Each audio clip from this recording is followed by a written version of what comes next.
主果然复活。吹号角。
弟兄姐妹，我们低头祷告。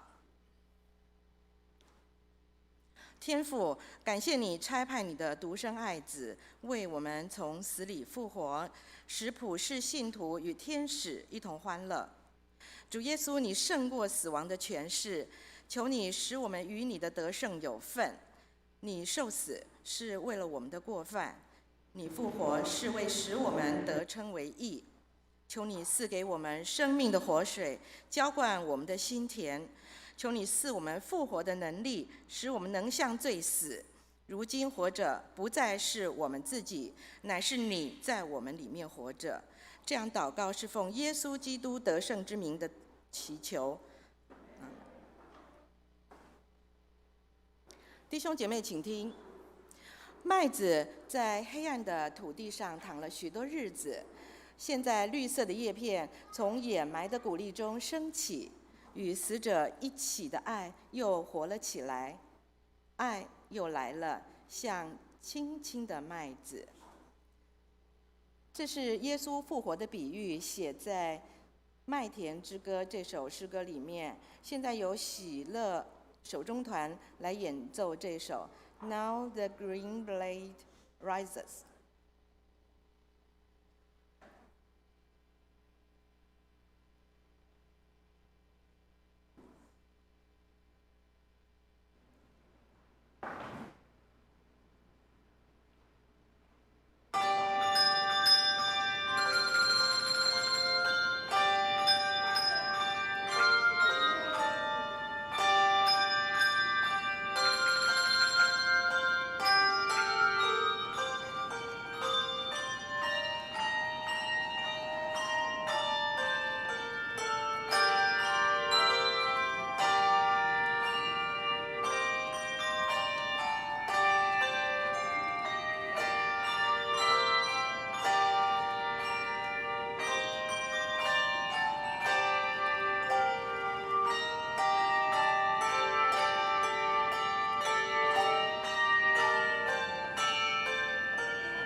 现在我们以诗歌来敬拜我们的主，弟兄姐妹请起立，我们来唱心灵粮诗选189首，基督今复活。我们唱全首。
站立，我们以使徒信经来宣告我们的信仰，请。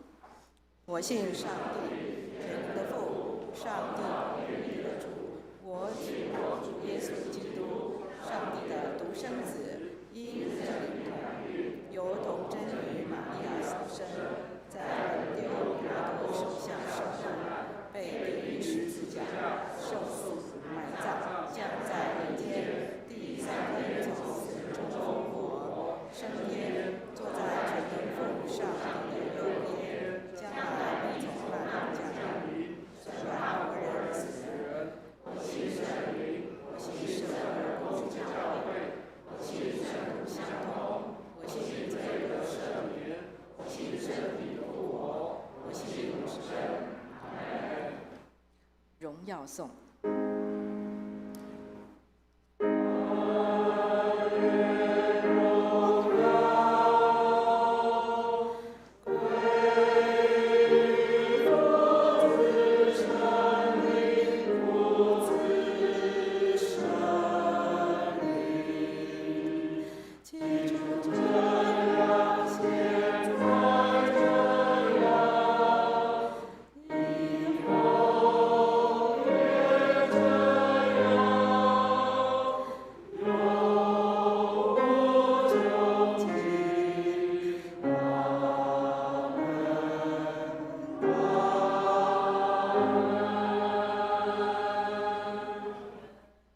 请坐。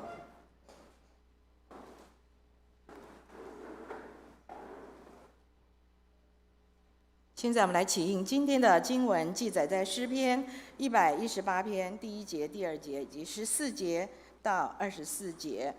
我们采起印的方式，由司会来起，会众来印。请我们大家看上面的投影片，各自担任自己起和印的部分。那最后1节、24节，我们一起来合。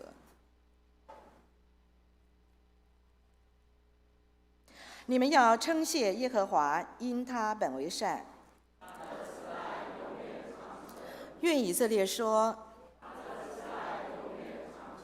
耶和华是我的力量，是我的诗歌。在义人的帐篷里有欢呼拯救的声音。耶和华的右手高举，我必不致死，仍要存活。耶和华虽严严地惩治我，给我敞开义门。这是耶和华的门，我要称谢你。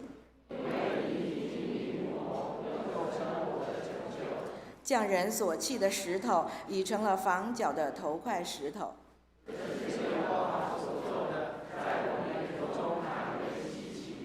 这是耶和华所定的日子，我们在其中要高兴欢喜。弟兄姐妹，我们一起来祷告。这是我们共同的祷告，你可以参阅我们的周报。主啊，我们为大洋洲国家帛琉基督信仰能进入生活中，民众能更认识基督信仰来祷告。我们为台湾卫理公会南教区罗东卫理堂与周明前传道，为了教会奉献充足，教会在当地更加得人，传道同工身心健康来祷告。主啊，我们为台湾行政首长及各级官员来祷告，求上帝赐智慧、聪明给执政掌权者，赐福给台湾的人民。我们也为了疫情来祷告，愿台湾及各国的疫情持续趋缓，疫苗生产顺利且有效地控制疫情。我们也为台湾儿童及青少年能受到完善的知识教育以及美好的品格教育造就来祷告。主啊，求你怜悯。我们为了4月2号台铁408次太鲁阁号事故中所有伤亡者以及他们的家属来祷告，也为了所有的医护在第一线抢救以及工作的人员，还有仍然受困的旅客来祷告，恳求主坚固保守，赐下医治、安慰与平安。主，我们为台湾的水情告急，需要上帝格外的施恩来祷告。我们为了2010年教会聚会人数能够增长到200人来祷告，恳求上帝添加得救的人。主，我们为了弟兄姐妹工作稳定、身体健康、不受疫情来影响来祷告。以上都是我们衷心所求，恳求主来垂听。请我们同诵主祷文。我们在天上的父，愿人都尊你的名为圣，愿你的国降临，愿你的旨意行在地上，如同行在天上。我们日用的饮食，今日赐给我们，免我们的债，如同我们免了人的债，不叫遇见试探，救我们。因为国度、权柄、荣耀，全是你的，直到永远。现在我们请贺兆鼎弟兄来为我们攻读今天的圣经经课。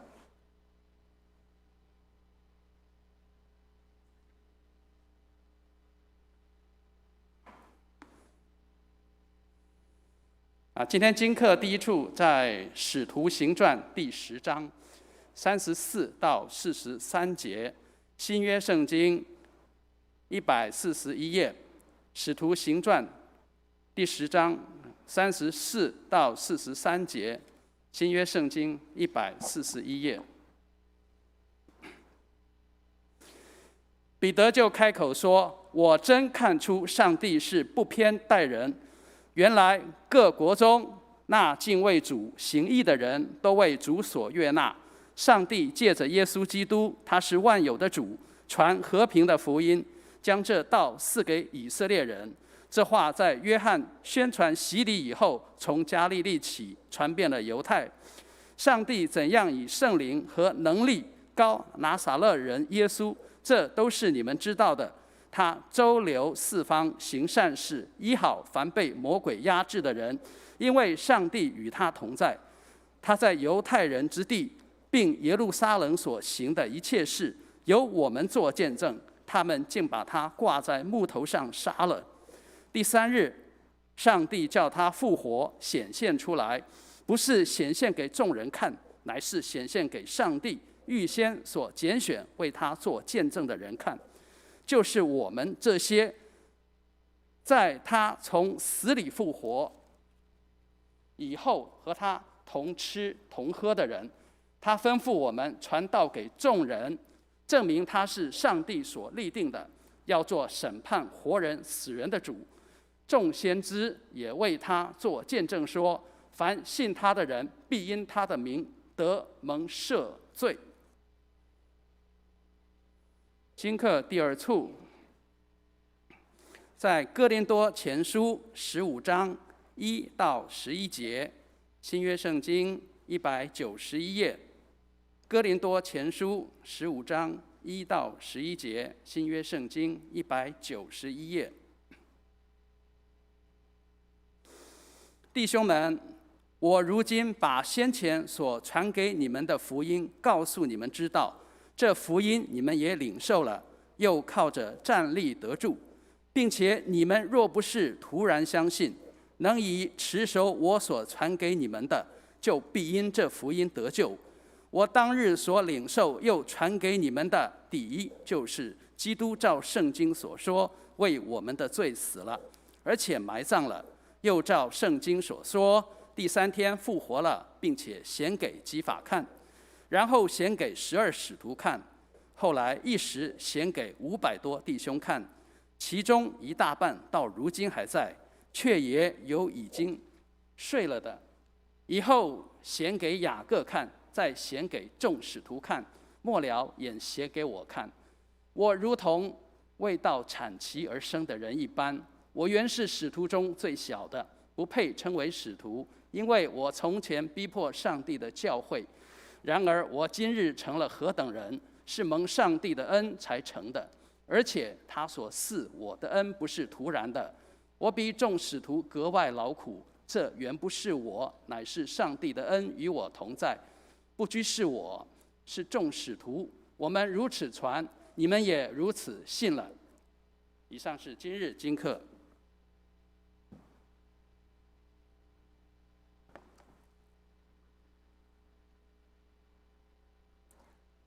现在由我来读经，约翰福音20章1到18节。约翰福音20章1到18节。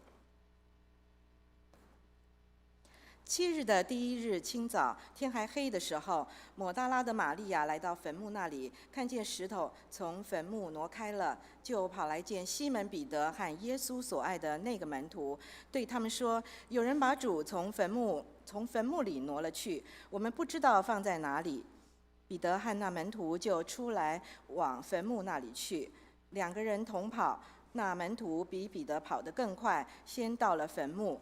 低头往里看，就见细麻布还放在那里，只是没有进去。西门彼得随后也到了，进坟墓里去，就看见细麻布还放在那里，又看见耶稣的裹头巾没有和细麻布放在一处，是另在一处卷着。先到坟墓的那门徒也进去看见，就信了，因为他们还不明白圣经的意思，就是耶稣必要从死里复活。于是2个门徒回自己的住处去了，玛利亚却站在坟墓外面哭。哭的时候，低头往坟墓里看，就见2个天使穿着白衣，在安放耶稣身体的地方坐着，一个在头，一个在脚。天使对他说：“妇人，你为什么哭？”他说：“因为有人把我主挪了去，我不知道放在哪里。”说了这话，就转过身来，看见耶稣站在那里，却不知道是耶稣。耶稣问他说：“妇人，为什么哭？你找谁呢？”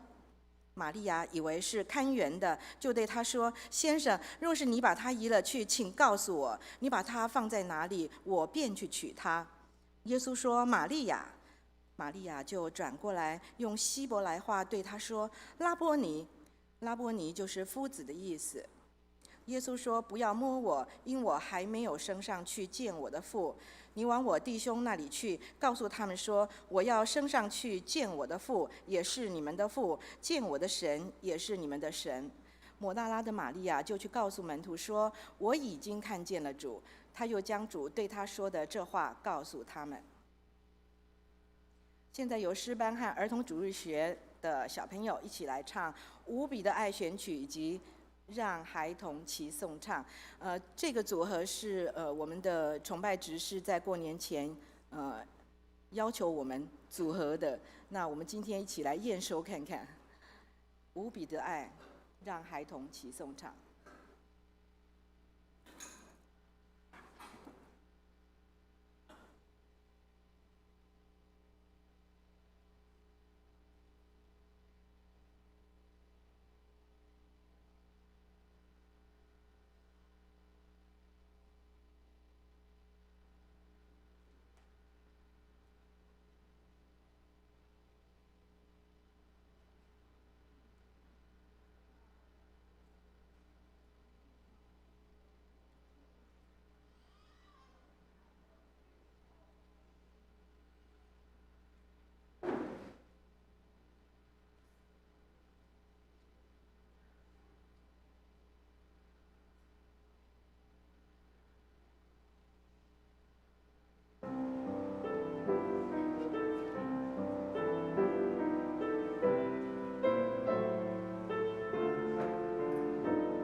现在我们要举行圣洗礼，由蔡伟文牧师来主礼。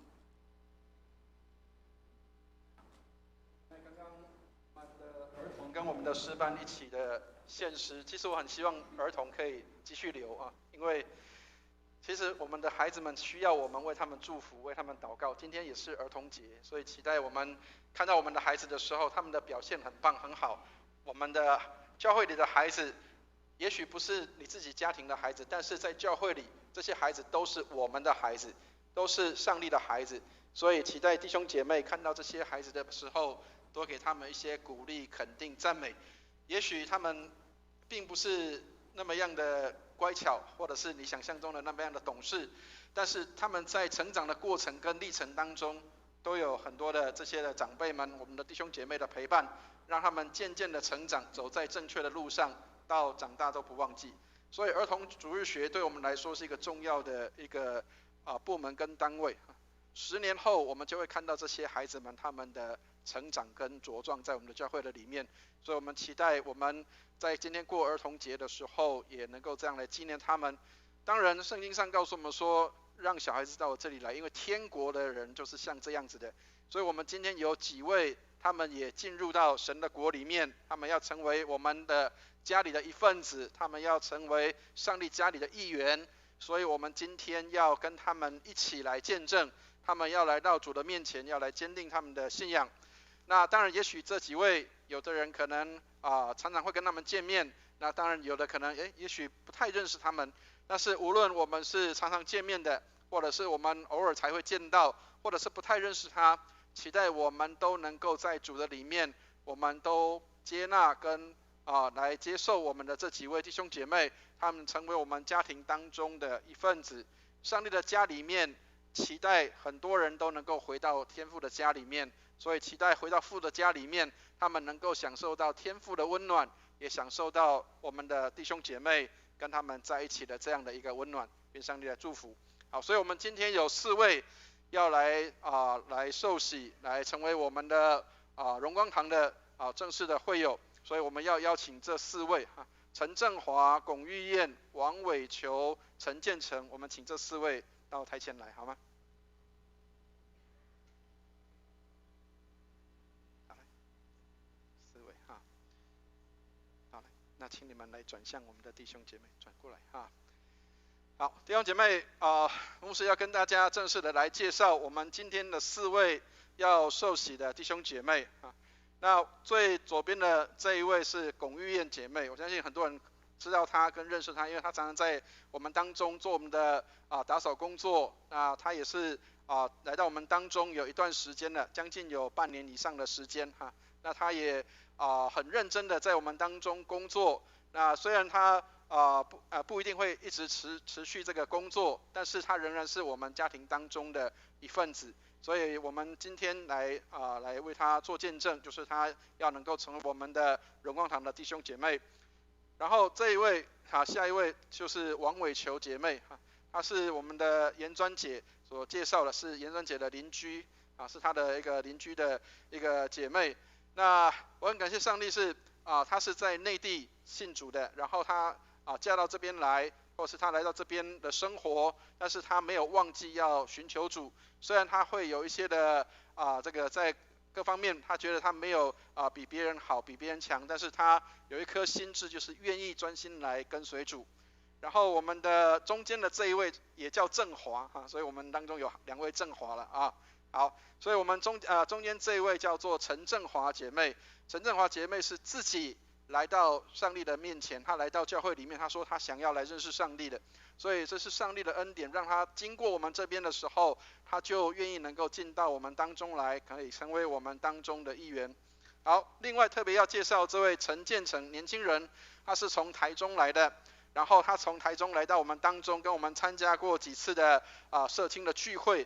那虽然他还是在台中工作，但是他能够有空，偶尔他就会来到我们当中，跟我们一起的见面所以我们的年轻人他们能够成为上帝的儿女，是何等美好的事情。所以我们今天要来见证这4位弟兄姐妹他们的受洗，能够来转入到我们的教会里，能够成为上帝家庭的一员。好，那请你们转过来。每次这个场景有点像是又要在做结婚典礼的感觉。跟大家说明一下，确实是在结婚典礼的时候说我愿意，不是我们想象中的那个话，我愿意不是 I will， 是 I do， 意思就是我要这样做的，不是我想要这样做，是我要这样做。所以当我们在上帝面前回答我愿意的时候，不是我想这样做，而是我已经在生活当中，我已经进入在生活的里面。所以我们要为这几位弟兄姐妹来做这样的一个见证，在上帝跟众人的面前，所以他们要应答牧师所要问的问题。所以请弟兄姐妹也仔细来聆听，为他们来这样来做见证。好，那等一下4位会问你们问题，然后你们就回答我啊。其实我怎么觉得我好像比他们紧张呢？好，亲爱的弟兄姐妹，你们决心前来领受基督的洗礼，我们极表欢迎，更为你们感谢上帝。我们祈求你们今天所接受的，不仅是水的洗礼，乃是同时打开心门，让圣灵进入你们的心中，基督住在你们的心内。现在你们应当在会众面前见证你们对基督的信仰，表达你们前来受洗的心愿。好，现在要问你们几个问题。你们愿意诚心悔改，相信耶稣，因着耶稣的宝血与救赎，成为天父上帝的儿女吗？好，非常好，很有精神啊。好，你们愿意因受洗而加入基督教会的团契，与弟兄姐妹有美好的交通，学习侍奉上帝，勤读圣经，常常祷告，热心奉献，为主做见证吗？好，第2次的愿意了啊。好，第3次要更大声一点啊。好，你们愿意尽心尽性尽力尽意爱主你的上帝，在日常生活上又愿爱人如己，在信仰上持守圣经纯正的真理，在生活上谦卑仁爱，努力遵行上帝的旨意吗？好，果然他们的声音非常的大声，听了心里面都很感动的。好，所以我们就要来为他们施行洗礼。君姐帮忙。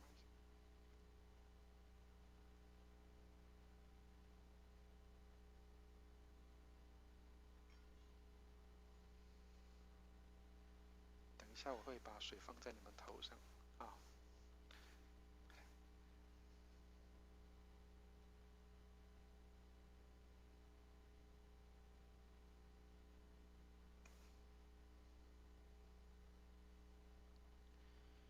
龚玉燕姐妹，我奉圣父、圣子、圣灵的名为你施洗。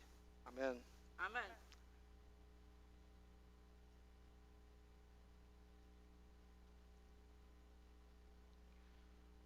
王伟球姐妹，我奉圣父、圣子、圣灵的名为你施洗。阿们。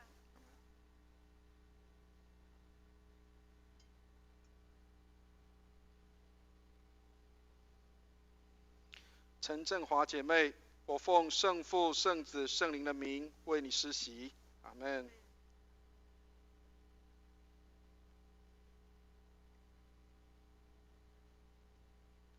陈建成弟兄，我奉圣父、圣子、圣灵的名为你施洗。阿们。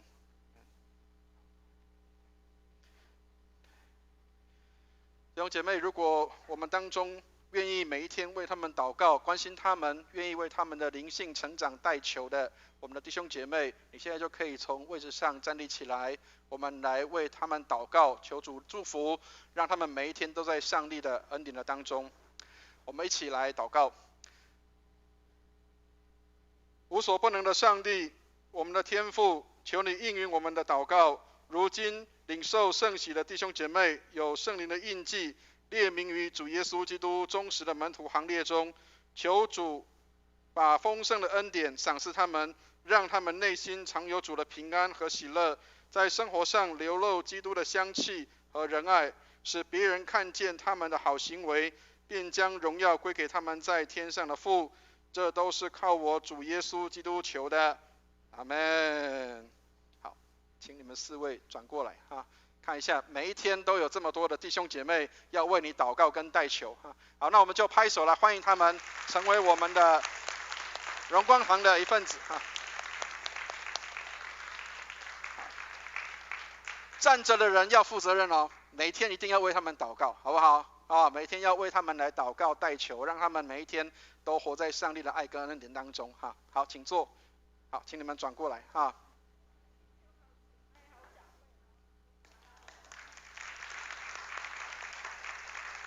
好，请你们转过来，来，还没那么快就结束啊。好，我们教会有送我们的每一位受洗的弟兄姐妹有这个会友证书跟教会的一个礼物，我们请荣明兄哈，请我们的执事会主席来转赠我们的礼物。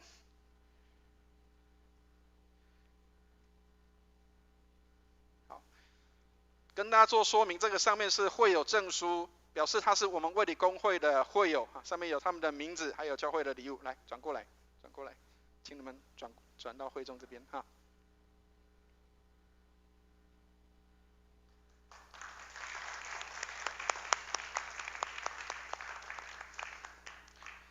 好。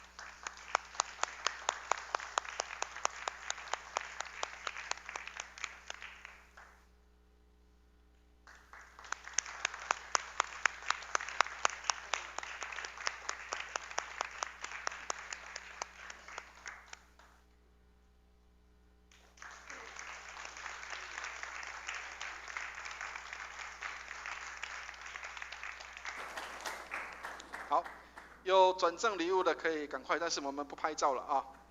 好，那我们就结束我们洗礼的部分啊，请弟兄姐妹回座啊，谢谢。哦，有，真的有。好，来，我们的弟兄姐妹的爱心哈。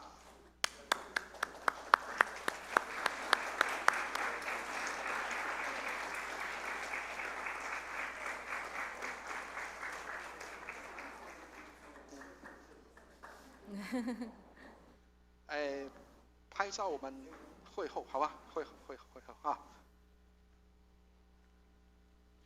这个礼物太多了，拿不动。好，请回座。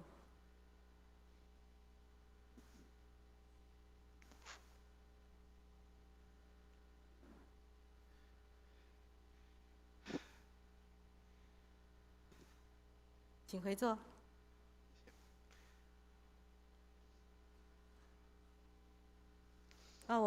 我们基督徒在主里面啊，有另外一个生日，就是我自己定的。像我是7月1号受洗的，所以呢，我7月1号还有一个生日，那是我在主里面生日。那我虽然已经快要60岁了，但是我主里的生日呢，只有30几岁。好。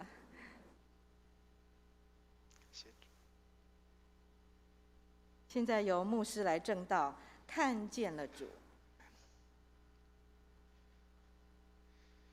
弟兄姐妹，我们很高兴能够在主日的时候跟大家这样的一个分享跟见证。特别今天是复活节的主日，我相信很多人在经历过一段时间之后，发现我们在复活节主日，我们今天有很多的这样的程序，包括我们有洗礼，包括我们有一些的诗歌的演唱，包括我们有很多的一些的这些的这个程序在我们的当中。似乎在节日的时候，我们都会有特别的这样的一个进行跟这样的一个程序，但是目的是要让大家知道说，我们在做礼拜的时候，要纪念这位救主为我们死，为我们而生，他为我们死在十字架上，他也为我们来带来新的生命，使我们能够重新有新的生命在我们的里面。所以，亲爱的弟兄姐妹，愿上帝帮助我们，让我们能够在复活节主日的时候，我们看到上帝给我们的新生，我们过去那个救人和救人的生命已经与基督同定在十字架上，现在活着的是基督在我们的里面活。愿上帝来帮助我们。当然，我们也纪念在受难日的时候，4月2号受难日的当天，确实有一些人受难，他们在花莲的那个地方。有许多人因为那一天的事故，以至于他们真的是受难了。所以当我们在纪念基督的受难的时候，同时我们也纪念这些在受难当中的人。当然，我们也有一个新的复活的生命在我们的当中。愿上帝来祝福我们，让我们能够重新透过基督的复活，以至于给我们复活跟新生的力量。愿上帝来帮助我们。我们一起举起圣经来祷告，愿上帝的话成为我们的帮助和力量。让我们一起举起圣经，我们一起来读我们的这个读经前的祷文。对不起，今天的投影笔不见了。好，来帮我按一下。OK， 好，已经跑到这么远去了。好，我们一起举起圣经来祷告，愿上帝的话成为我们的帮助和力量。我们一起举起圣经来祷告，一起念经。这是我的圣经，他说我是谁，我就是谁；他说我拥有就拥有，他说我可以就可以。今天神的话要来教导我，我诚心悔改，我心里警醒，我灵谦卑受教，我就不再一样。奉主耶稣基督的圣名，阿们。我们今天的经文里面非常的简单，但是它却是一个很长的故事。耶稣埋在坟墓里面，但是第3天，这些的妇女们他们要去看耶稣的时候，突然间耶稣不见了，他们看见坟墓里面是空的。后来又有2个门徒，他们进去看见坟墓是空的。后来抹大拉的玛利亚进去，又是看见耶稣已经不在那里，他甚至还怀疑别人把他带走了。但是当他看见了耶稣的时候，他却不认识耶稣，他不晓得那一位是耶稣。等到最后他开了眼的时候，他看到耶稣了。亲爱的弟兄姐妹，我们今天的这段经文里面有好多的看见，我不晓得你会看到了些什么。给大家先看一下这个图哈，各位知道这个有什么差知道吗？知道这个人是谁吗？这个英国的威廉王子，对不对？好，你如果看上半段的图，你会发现他在做什么？比中指，对不对？哇，这个人怎么王子怎么会比中指呢？结果他是在做什么？他比一个3呢。原来角度不一样的时候，你看到的就可能会不一样咯。这个是圈圈，很多人都喜欢圈圈哈。男生跟女生喜欢的圈圈不一样，女生的圈圈可能会喜欢那个戒指，对不对？男生的圈圈可能会喜欢那个赛车，太好了。可是负担得起的可能只能够是买那个洋葱圈了啊。但是求上帝怜悯，不管是什么，但是它都是圈圈啊，所以一样的东西可能会有不一样的诠释跟解释。所以也许可能每个人期待中的那个圈圈，跟实际上你可能可以碰到或拿得到的圈圈是不一样的。好，所以你看到的是不是一个真实的情况，不一定是一个真实的状况。那你看到了上帝没有？所以上帝是不是超过你的想象的上帝？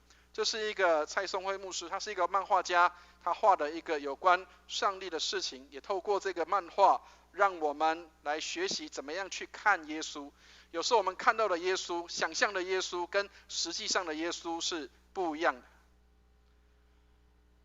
他是创造的主，但是他却取了人的形象跟样式来到我们的当中，所以全地没有办法容纳上帝在那个地方，包括上帝的圣殿都没有办法容让上帝能够在那个殿里面，因为上帝是超乎万有之上的，但是他却成为人的样式在我们的当中。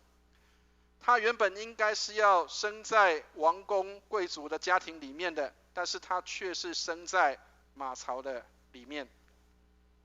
他原本应该是要过君王般皇帝的生活，但是他却连一个枕头都没有。所以亲爱的弟兄姐妹，信耶稣并不一定代表你要从此之后风调雨顺，信耶稣之后并不代表你一切都顺利，有可能信耶稣跟耶稣一样连一个枕头都没有，但是信耶稣是最棒的一件事情。他原本是一个被人服侍的君王，但是他却成为一个服侍人的这样的王。亲爱的弟兄姐妹，我常常说在教会里面最大的权柄不是你要被服侍，而是你能够去服侍别人。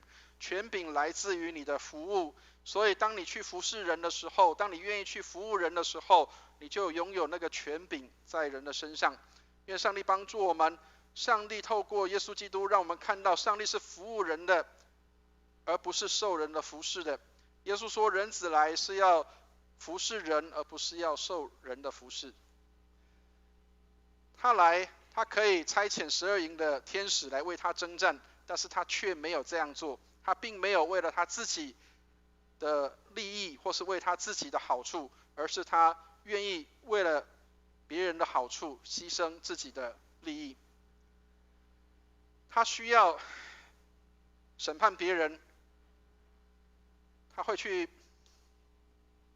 责问别人，但是他却选择沉默在众人的面前。我们的王，他选择沉默在众人的面前，他可以为他自己辩护，但是他并不这样做。他可以审判人，但是他却接受人的审判。他是一个无罪的人，但是他却被人认为是有罪的。他可以从十字架上下来，但是他却愿意留在十字架上。这些是他的权柄，他可以这样做的。他本来应该要死得很辉煌，但是他却是跟罪人一起钉在十字架上。他本来应该是要在坟墓里面的，但是坟墓已经空了，耶稣复活了。所以他所做的一切都是为了你我，为了我们，他献上他自己，让我们能够去恢复我们与上帝的关系。所以亲爱的弟兄姐妹，当我们再一次的来到主日的时候，来纪念复活节主日的时候，要看到耶稣基督在你身上做的何等奇妙的事。他原本有权利，他原本有权柄在你身上要求些什么，但是他却成为服侍人的人。所以亲爱的弟兄姐妹，愿上帝帮助我们，让我们能够在复活节主日的时候再次看见基督在我们生命当中所做的奇妙的事。很多人会问牧师说，为什么我们的十字架跟天主教的十字架不一样？各位，我们隔壁就是天主堂，各位知道我们的十字架跟天主教的十字架有什么不一样，知道吗？有受苦的像在上面，对不对？那为什么基督教没有呢？弟兄姐妹，他不在这里，已经复活了。所以亲爱的弟兄姐妹，天主教他们纪念基督的受苦受难，我们应当要学习他们那个纪念基督的苦难的这样的一个纪念。但是更重要的事情是，我们要过的是一个基督徒的一个新的生命。耶稣已经复活了，他不在这个上面，他已经复活了。所以复活带给你什么样的启示？复活让你看见了些什么？你的生命有没有跟过去不一样？耶稣基督改变了你的生命，有没有让你跟过去不一样？愿上帝来帮助我们，让我们能够重新来看到神在我们生命当中所做奇妙的事情。所以约翰欧文他说，若无基督之死，是无死亡之死。死亡为什么可以被吞灭了？死亡为什么可以被败坏了？死亡为什么没有权势了？因为耶稣基督已经复活了。所以如果没有基督的死，死亡就没有办法死。死亡的死是因为耶稣基督已经复活了。亲爱的弟兄姐妹，当人没有盼望的时候，当人觉得我不知道我明天往哪里去的时候，愿上帝帮助我们，我们知道我们的盼望在哪里。4月2号的这些受难的人，其实圣经里面也提过很多类似这样的例子。有些人会说，他们可能也许是一些有罪的人，他们可能是有一些的怎样的一个问题，或者是什么样的一个意外。但是亲爱的弟兄姐妹，耶稣在圣经里面给我们一个提醒，就是如果我们不悔改，也都是要如此的灭亡。所以亲爱的弟兄姐妹，我们不知道明天会发生什么事情，我们不知道明天会有什么样的事情发生，但是我们相信在基督里我们是有盼望的。我们知道明天虽然不一定我可以掌握，但是我们的上帝是掌握明天的上帝。跟大家讲一个实际上的例子。几个礼拜前刚好牧师没有讲到，所以我正在门口，在这个大门的门外，然后那个开门迎接一些弟兄姐妹要进到会堂里面来。有一个姐妹，她带着她的妈妈进到礼拜堂的时候，刚好我站在门口，然后我就把门打开了，我就邀请她说请进来。然后这个姐妹她就跟她的妈妈说，妈妈你看多好，牧师帮你开门，让你可以进到礼拜堂里面。所以亲爱的弟兄姐妹，你知道那个话代表一个什么样的意思吗？也许我们不知道门后有什么样的事情，我们不知道门的后面有什么样的事情会发生。但是我们知道，当有人帮你开门，而且知道有主在里面的时候，无论里面是什么，你都会感到非常的平安，因为你知道你将要往哪里去。所以亲爱的弟兄姐妹，复活让我们看到一个事情是，我们有盼望。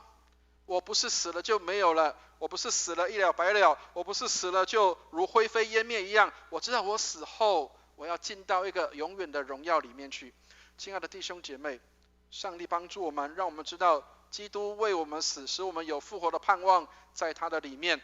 将来有一天我们要与主再见面的，也许我们不知道门后面会有什么事情发生，但是我们知道门的后面，我们的主必然在那里等候我们。愿上帝帮助我们，让我们知道我们有盼望，因为神在我们当中与我们在一起。所以复活是上帝大能的彰显，人无法胜过，也不能够抗拒。所以愿亲爱的弟兄姐妹，上帝帮助我们，复活的大能显在你的身上。我们过去认为不可能，我们认为过去是没有办法的，我们认为是我没有办法去改变的，在基督里我们大有可能。所以亲爱的弟兄姐妹，复活就是让我们看到上帝的可能，而不是我们的不可能。所以亲爱的弟兄姐妹，愿上帝帮助我们，空的坟墓，活的基督。你的坟墓是空的，还是里面有的？如果你的里面是空的，表示你的基督是活的。如果你的基督死在里面，他不是有能力的，他不是有力量的，那么那个坟墓仍然是死的坟墓。空的坟墓里面有活的基督在里面。愿上帝帮助我们，基督带领我们能够得胜，进入那个胜利的环境里面去。我们不再被罪辖制，不再被罪捆绑，不再被这些恐惧害怕给捆绑，因为在基督里我们才能够得着真正的胜利，在基督里我们能够胜过一切的死亡。亲爱的弟兄姐妹，愿上帝帮助我们，你不用害怕前面会发生什么事情，因为你每一天都与主在一起。你知道无论往哪里去，上帝都与我们同行。诗篇23篇里面说，我虽经过死荫的幽谷，也不怕遭害，因为你与我同在，你的杖你的竿都安慰我。愿上帝来帮助我们。也许我们不知道前面会如何，但是我们知道主每一步都引领我们走。所以耶稣是我们所需要的一切。弟兄姐妹，但愿我们的眼睛看到主是我们的一切，当我们一切所需要的全然都在基督的里面。所以今天的经文给我们几个信息是：第一个，信心让人看见希望。在没有可指望的时候，我们因信仍有指望。当这些的门徒他们认为耶稣已经死掉了，我们的老师不在了，老师没有了，但是耶稣基督的复活让人看到了盼望在那里。耶稣基督不是死掉了，而是他活了。所有的世上的伟人全部都死了。刚刚我们所听到的诗歌，所有的暴君君王在上帝面前没有一个站立得住的，但是耶稣复活了。亲爱的弟兄姐妹，没有任何一个人可以从死里复活，唯有耶稣让我们看到他从死里复活，给我们带来新的生命，新的盼望。所以一切所有都会过去的，然而在主的里面我们有盼望，上帝是我们的帮助和力量。所以信心是跟相信上帝的良善连结在一起的。我们相信上帝是好的，他在我们的每一件事情上面，他必然有美好的带领。也许将来你不知道上帝会为你预备什么样的路，也许不知道上帝会为你预备什么样的一个状况，也许你将来要被提升到某一个位置，或甚至被贬低到哪一个地方。亲爱的弟兄姐妹，没有人可以有办法为自己预测下一步会是什么样。但是圣经里面最美的地方就是，无论我们在什么环境里，上帝都与我们同在。我常常提到约瑟这个人，约瑟被他兄弟出卖的时候，他不知道他的前面的道路是什么。当他被他的老板娘出卖的时候，他不知道他前面的道路是什么。他不知道在跟这些的善长跟酒政一起生活的时候，他不知道他的明天是什么。但是他相信上帝是良善的，他相信上帝必然带领他前面的道路，所以每一关圣经上面都告诉他，因为上帝与他同在，所以他凡事尽都顺利。亲爱的弟兄姐妹，你要相信上帝的每一步在你生命中的带领，他都是良善的，他都是美好的。我们的每一步都有上帝的引领跟带领。所以乔治穆勒这样说，请坚信，你若与上帝同行，并且仰望他，并且期望得到他的帮助，他将永远不会让你失望。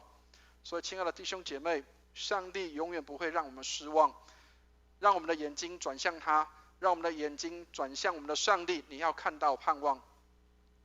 第二个，信心让人可以看到爱。所以，亲爱的弟兄姐妹，愿上帝来帮助我们。当我们能够用信心来看的时候，我们来看见上帝的爱何等的奇妙，在我们的身上彰显。当人看到没有路的时候，我们仍然看到上帝给我们有路可以走。当我们看到觉得没有盼望的时候，上帝仍然给我们有盼望。当我们看到没有爱的时候，上帝仍然叫我们看到他就是爱，他爱我们。我们来看一下罗马书的13章第8节，我们一起来念一下这一节经文，一起念来。凡事都不可亏欠人，唯有彼此相爱，要常以为亏欠，因为爱人的就完全了律法。亲爱的弟兄姐妹，凡事不要亏欠人，但是只有爱才能够以为亏欠。要常常觉得我做的不够，我做的不够好，我做的不够完美，我做的对这个人做的不够多，我需要多爱他。亲爱的弟兄姐妹，唯有爱心要常以为亏欠，因为爱人的就完成了律法。所以，亲爱的弟兄姐妹，上帝帮助我们，当复活的大能在你身上的时候，愿上帝帮助我们重新启动那个爱的能力在我们的里面。我知道我们当中有一些弟兄姐妹，也许你碰到曾经你付出爱，但是你受伤了。我知道你受过那个伤，那个伤痛是很大的。或许你觉得我不想再爱了，或许你觉得爱人是一件痛苦的事情，但是愿主帮助我们，让我们凭着信心看到爱重新燃起在我们的里面。凡事不可亏欠人，唯有彼此相爱，要常以为亏欠，因为爱人的就完全了律法。当然，爱并不是一件容易的事情，爱或许是全天下最困难的事情。那么我们更需要求上帝给我们有极大的爱在我们的里面，即使我们在爱中有时候会受伤，有时候我们对别人好，别人不见得会对我们好的，但是愿主帮助我们，让我们在爱里有源源不绝的爱在我们的里面，因为那个复活的大能在我们的里面。第三个，信心让人看见改变。我们的信心让我们看见我们是可以改变的，所以千万不要觉得不可能。在上帝里凡事都可能，在基督里我们凡事都可能。所以我们是基督徒，并不代表我们比别人好，比别人优秀，而是代表我们是在恩典里面的。所以亲爱的弟兄姐妹，愿上帝帮助我们，透过信心让我们再次的看见上帝能够改变我们的生命，上帝能够改变我们，再一次的让我们给我们新的机会，让我们能够再一次的有机会来到上帝的面前。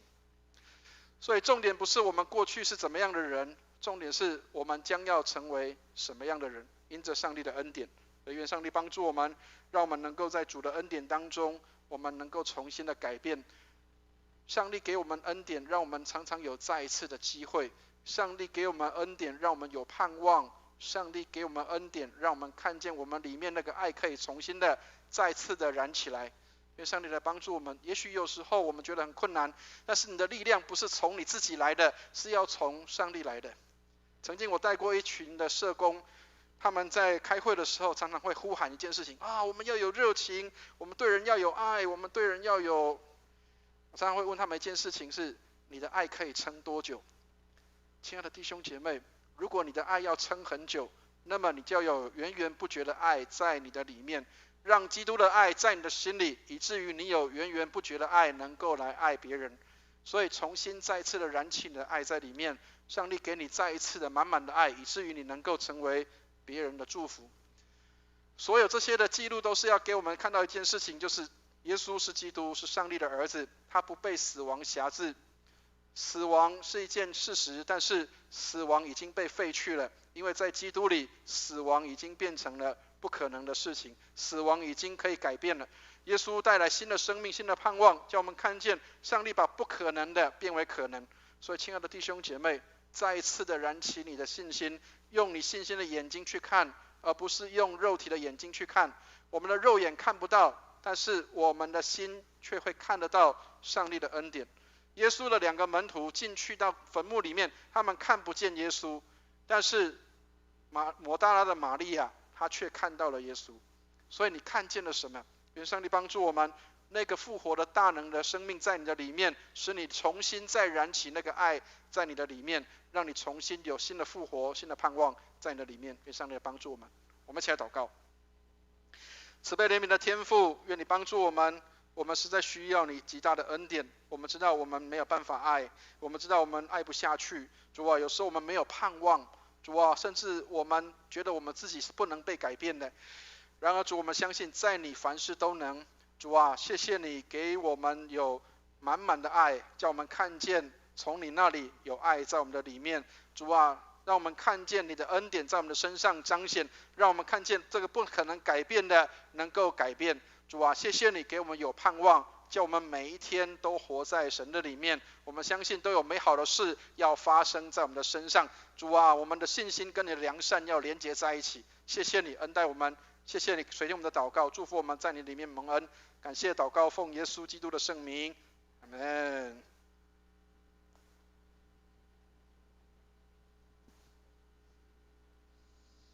好，我们来背诵今天的金句，约翰福音12章，约翰福音20章第18节，我们一起来请。抹大拉的玛利亚就去告诉门徒说：“我已经看见了主。”他又将主对他说的这话告诉他们。约翰福音20章18节，抹大拉的玛利亚就去告诉门徒说：“我已经看见了主。”他又将主对他说的这话告诉他们。约翰福音20章18节。现在我们要举行圣餐礼，我们来唱圣餐的诗歌《与主合一》，新灵粮诗选300首，我们唱第1节。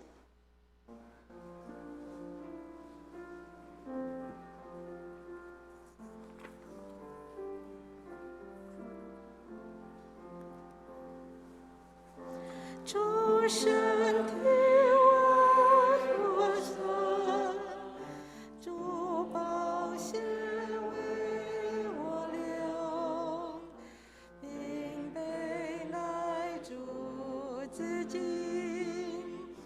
为我舍离，主亲手托着饼，主亲自递着杯，我只喝这饼杯，与主合一。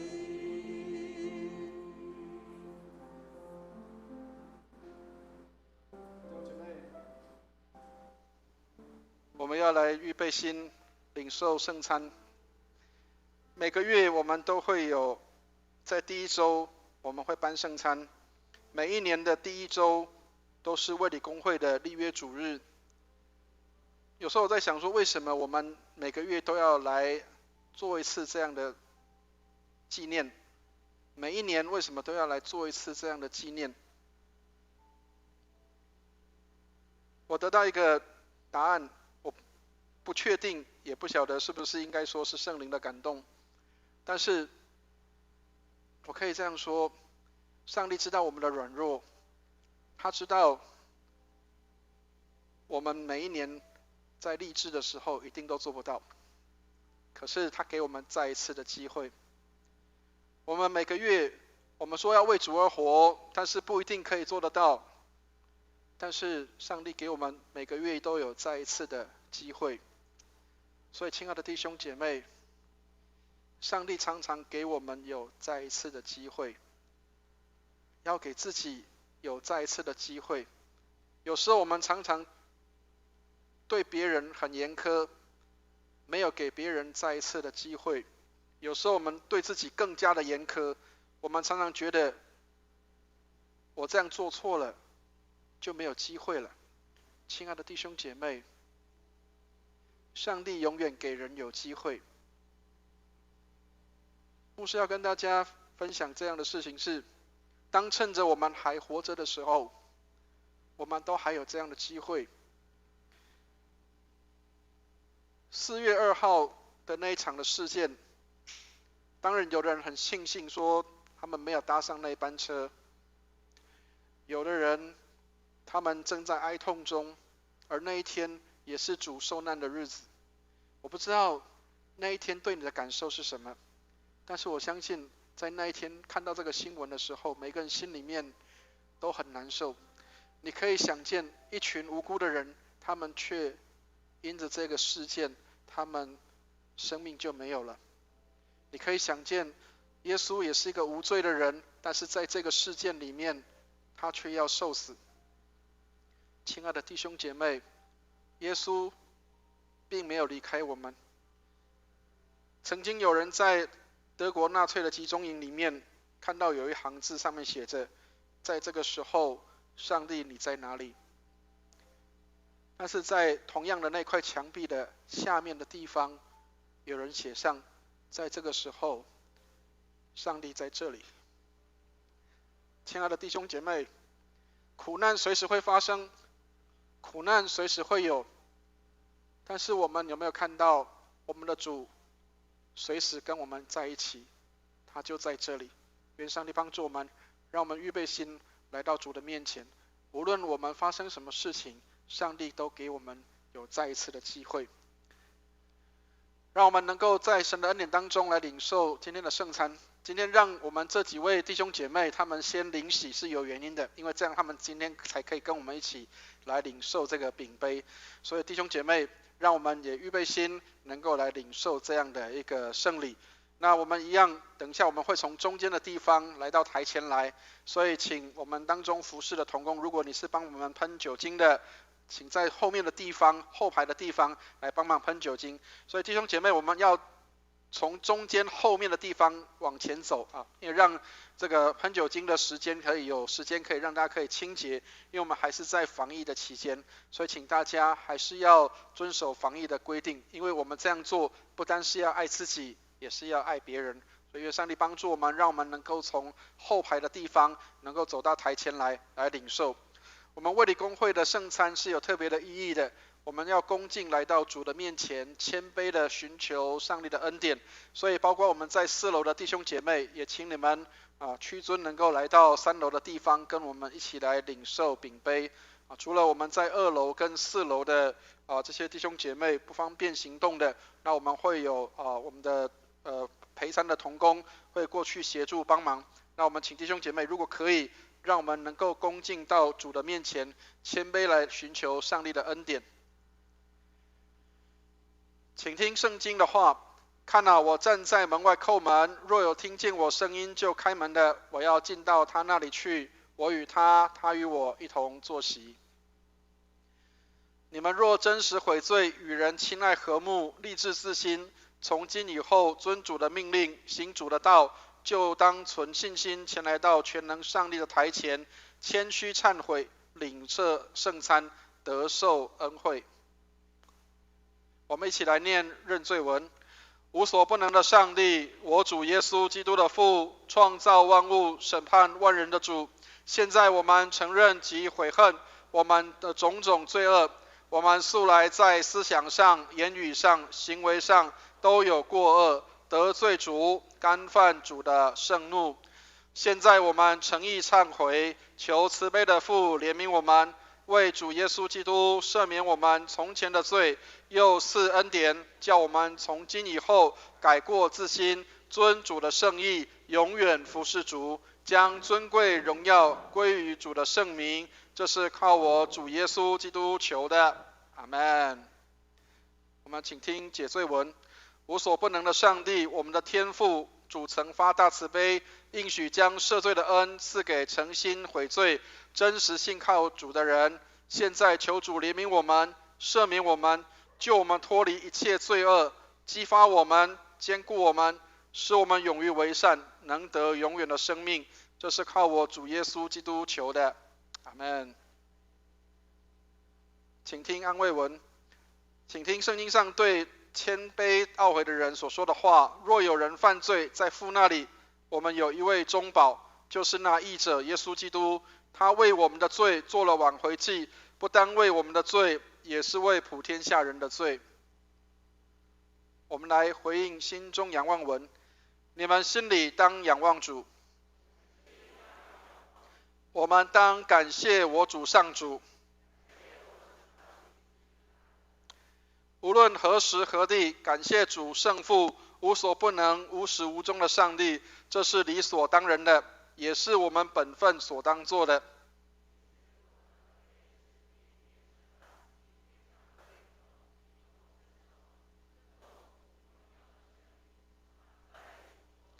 圣哉，圣哉，圣哉！天地万军的主，主的威严充满天地，愿荣耀归于至上的主。阿们。基督在十字架上替人赎清罪孽，他又设立圣餐之礼，吩咐我们常常奉行，纪念他的受死，直到他在降临的时候，领受主所赐的这饼和酒，就是领受他的圣体与宝血。主耶稣被卖的那一夜，拿起饼来，祝谢了，就拨开说：“你们拿着吃，这是我的身体，为你们舍的，你们应当如此行，为的是纪念我。”饭后又拿起杯来，祝谢了，递给他们说：“你们都要喝这杯，是我立新约的血，为你们和众人免罪流的。你们每逢喝的时候，要如此行，为的是纪念我。”阿们。接下来我们要分饼杯，所以请我们的弟兄姐妹也预备心，来到主的面前。我们请陪餐的同工先到台前来。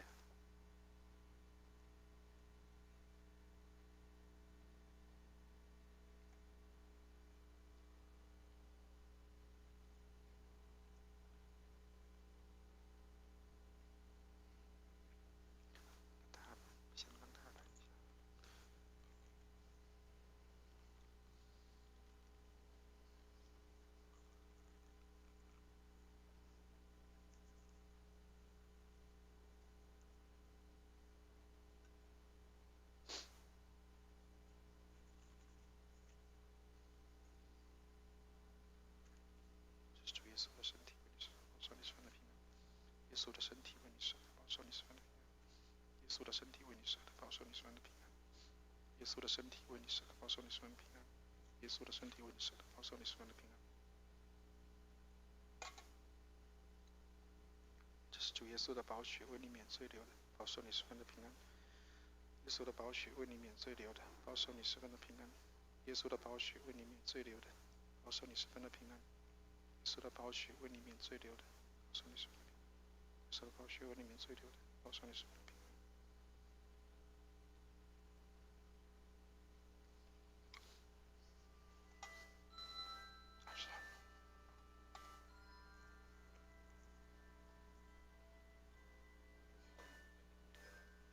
这就好了哈。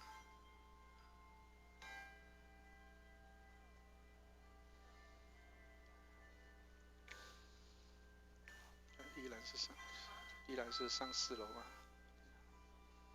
，2楼4楼啊。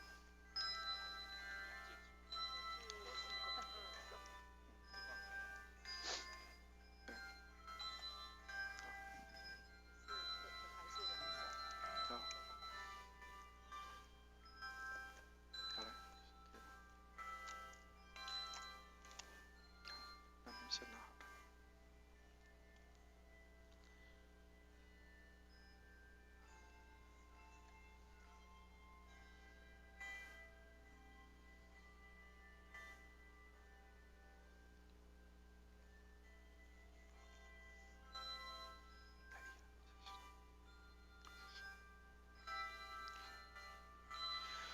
弟兄姐妹，如果我们预备好，就请我们来到台前来领受上帝的恩典。这是主耶稣的身体为我们舍的，保守我们十分的平安。耶稣的宝血为我们免罪流的，保守我们十分的平安。好，这边，接两兄，这边。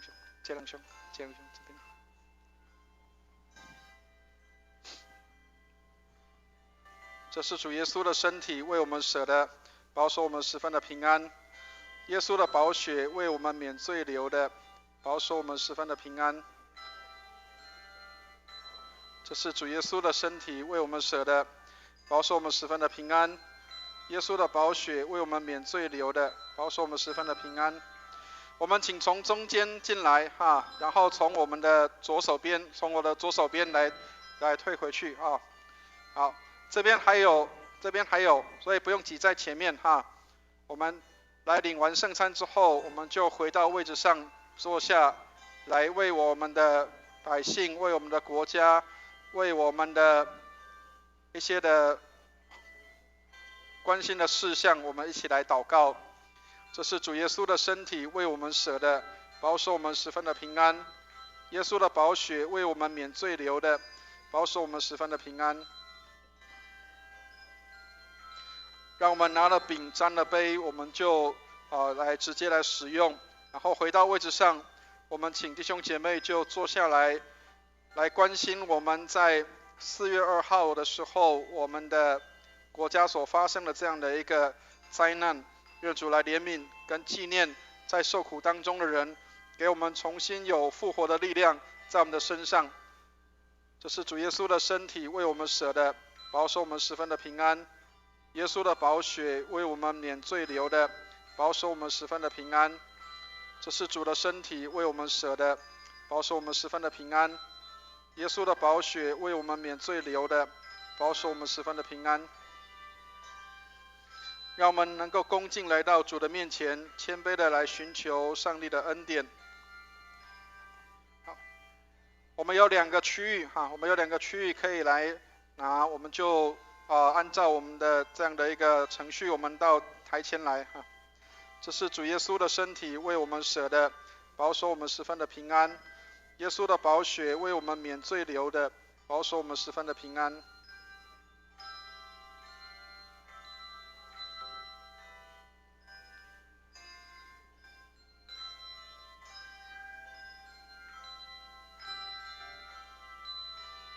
我们可以分成2路啊，这边也有可以领饼跟杯。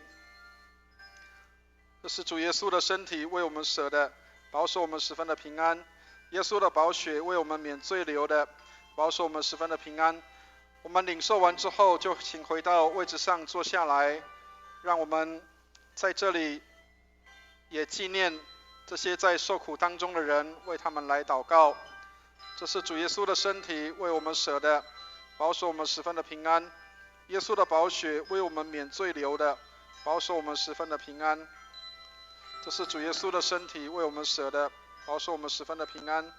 耶稣的宝血为我们免罪流的，保守我们十分的平安。我们拿了饼之后，沾了杯，我们就可以直接来使用，然后回到位置上，让我们在这里来安静祷告，为我们所关心的各样的事项来代求。愿主怜悯跟纪念在受苦当中的人，让我们纪念他们，也为他们来祷告。这是主耶稣的身体为我们舍的，保守我们十分的平安。耶稣的宝血为我们免罪流的，保守我们十分的平安。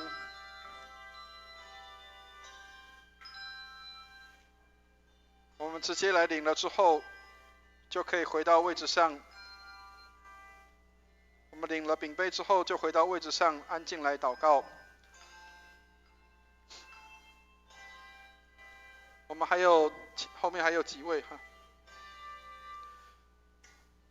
后面还有涂妈妈。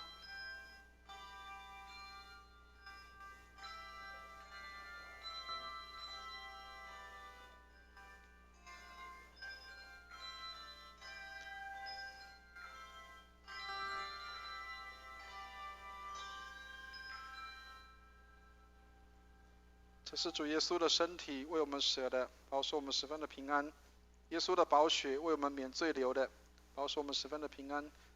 谢谢手中团，也请你们，如果我们当中有基督徒可以领受饼杯的，就请到我们台前来跟我们一起来领受这个饼杯。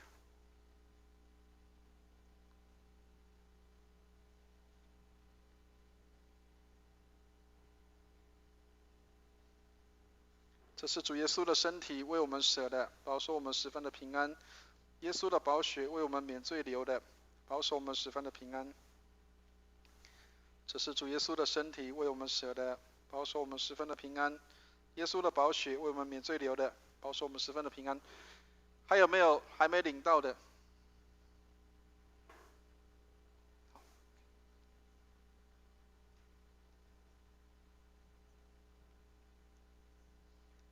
谢谢你们，临时想到了，谢谢。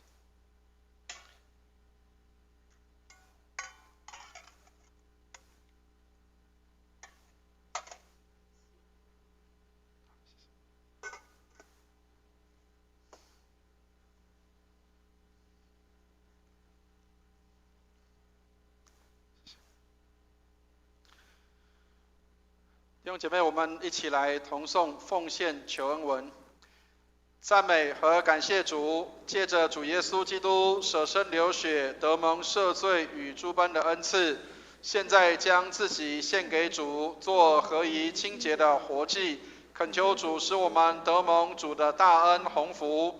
我们罪恶深重，原不配来献祭于主，但我们求主接受我们区区的至诚。因为主耶稣基督饶恕我们的过犯，所以唯有求主欢喜悦纳，不要计算我们的行为，唯有荣耀归于无所不能的圣父、圣子、圣灵三位一体的主，永世无尽。阿们。好，今天圣餐礼到这里。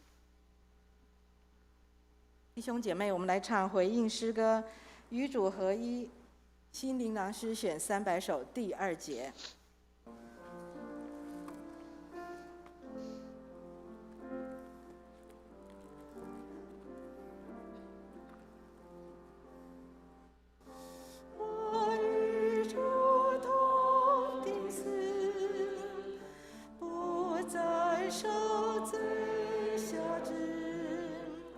相对我难一丝，且相助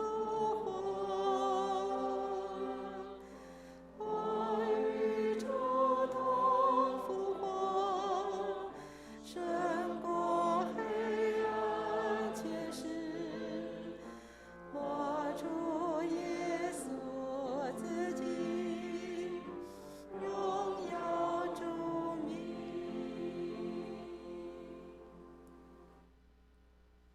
我们要收纳基督徒的奉献，请私献的同工到台前来。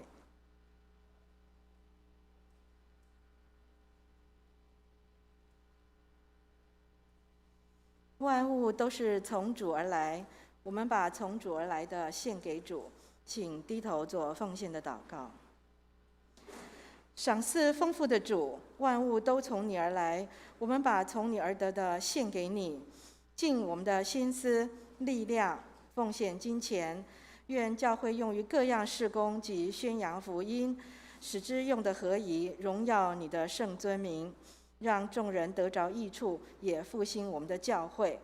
我们也愿奉献我们的时间、恩赐、才能与生命，使教会丰盈富足，各按其职，成全圣徒。愿你赐福凡如此奉献的人，使他们家中有粮，服事有力。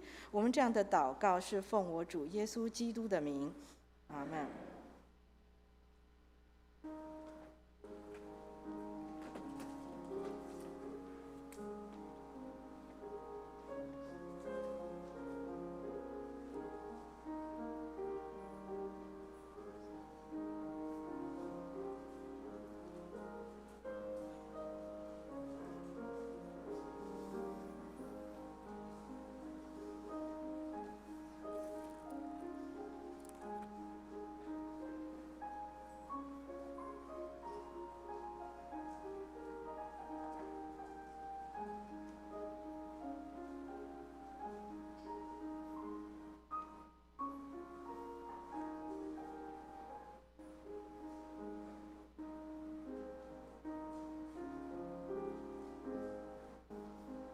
弟兄姐妹，请起立，我们唱《向主献成歌》。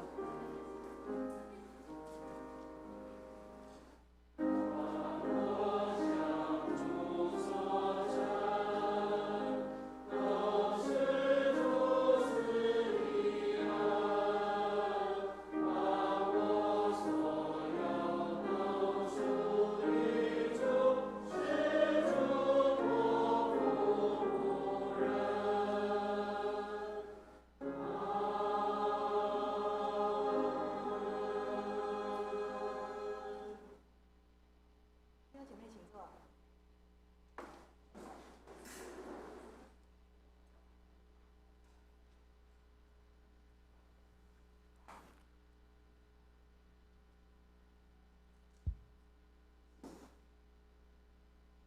现在我们来唱《我们成为一家人》。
成为神国的子民，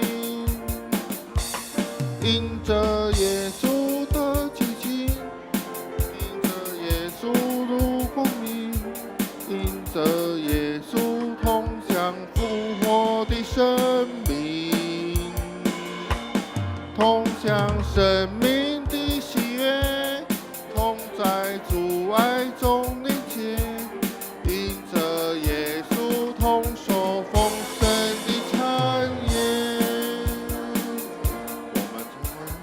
我们从那个好，弟兄姐妹，请回座。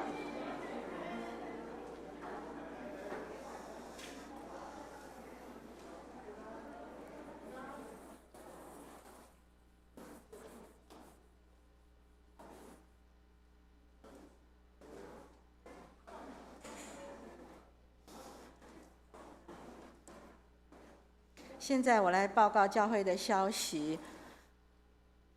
我想先问我们当中有新来的朋友吗？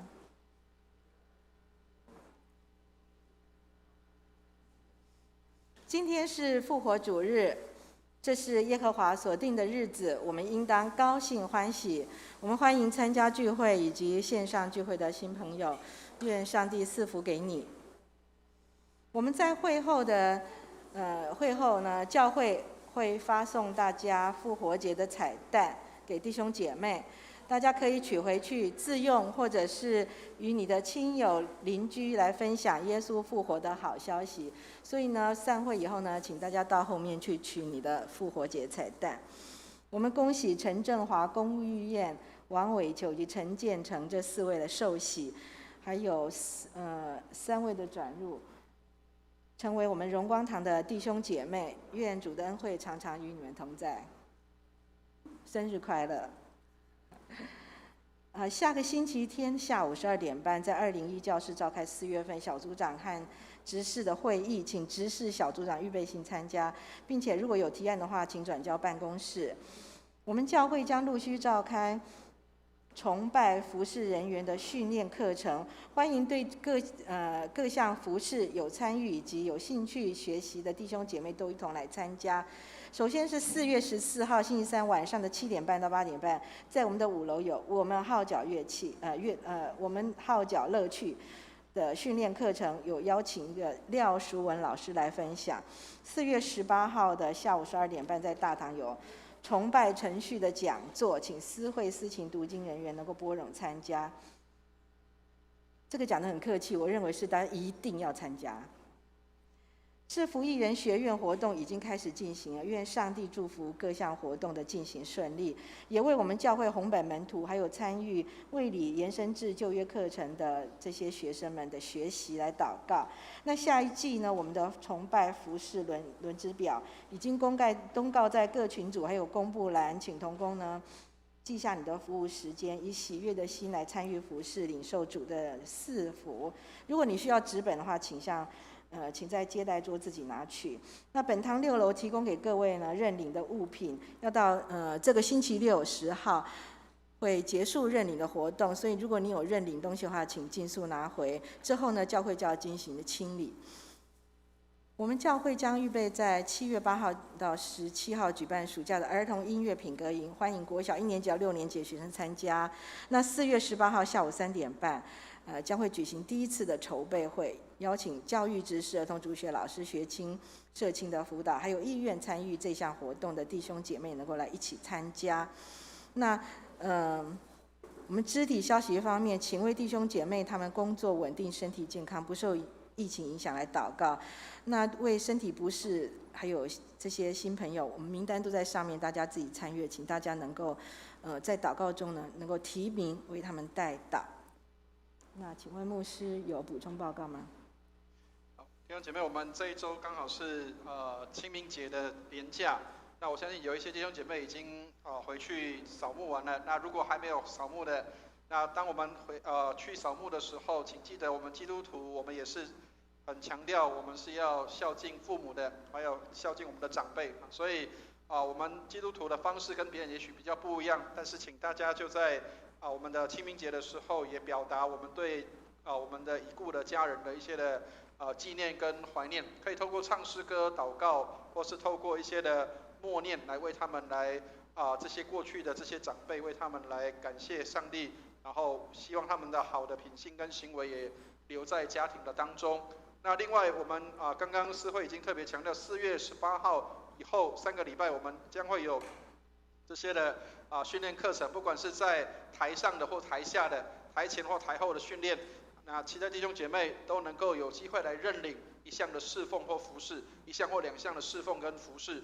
那也不要觉得是站在台上就是比较这个荣耀的，那在这个外面在台下就是比较没有那么样的醒目的。其实我们的每一个服事都是很重要的所以我们期待透过这样的一个训练，让我们不管是内外或者是上下，我们都可以有很好的这样的一个服事跟很好的这样的一个表达跟表现，愿上帝来帮助我们。那我们也期待弟兄姐妹继续来为我们的教会的增长来祷告。我们在礼拜5的晚上，我们有58位弟兄姐妹参加我们的受难日的祷告会。那一般教会的一般的比较按的规矩是这样，就是大概教会1/10的人会参加祷告会，所以期待我们能够以后上帝给我们能够有500到600人的这样的一个人数的增长。我们往这个目标来迈进，当然不是一下子的，但是我们期待上帝让我们的教会能够坐满弟兄姐妹，我们甚至能够让我们的教会能够成为一个使人得祝福的教会，这是上帝的家，期待我们好好来经营这个家庭，让来的人都好像回到家里面一样。愿上帝来帮助我们。我要补充报告一点，就是我们今天的成人主日学呢暂停一次，成人主日学暂停一次。不过呢，我们的诗班还是要练诗的。那现在是11点45分，我们12点在1楼见。各位弟兄姐妹，请起立，我们来唱3-1颂。普天之下，万国万民，齐声赞美父子圣灵，三位一体，同荣同增，万有之源，万福之源。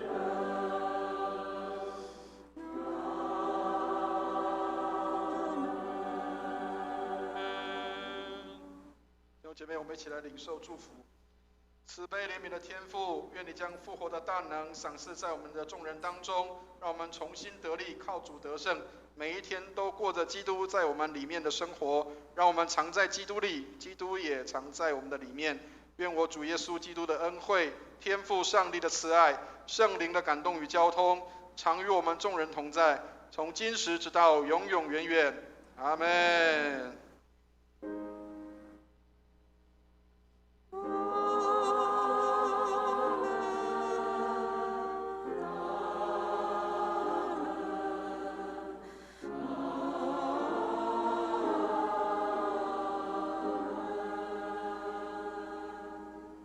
弟兄姐妹，请坐。